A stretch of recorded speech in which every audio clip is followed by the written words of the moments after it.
So this is one of the new Keurigs, how to take it apart. So you have these little feet that go in these spots here. I just took a small screwdriver, stuck it in there, pulled it out. There's 3 screws. You'll have 2 behind these guys, and then you'll have a 3rd one here. This allows the sides to come up. Now, all we do is, I already kind of had this pried up. We just pop this guy up and out. Now that guy's out.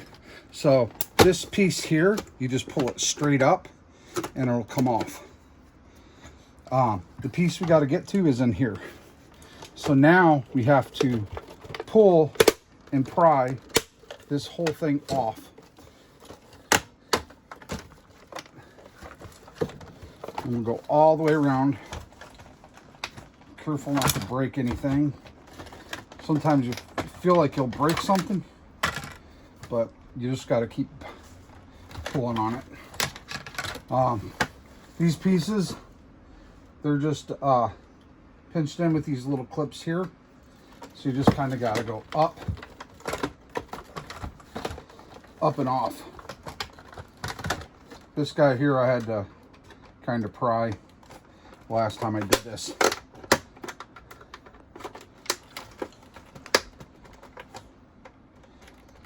It's a pain in the butt, but it will come off. There it goes.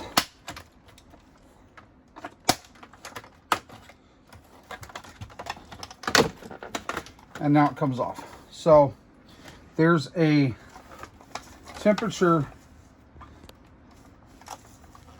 Where is she?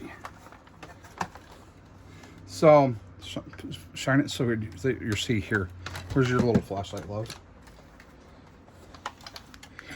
So this little, can you see that little white thing right here? This guy. Mm-hmm. So that hole is a little thing. You put a little toothpick in there, or a paper clip, and you press that in, and that will cause it to reset. What happens is it overheats, and this is your thermostat trigger. So you just got to push in that little button right there. There's a little piece in there. You just stick something in there, it'll push in, it'll pop, and when you plug it in, your system should have power. And then just reverse this to put it back together. You can stop it.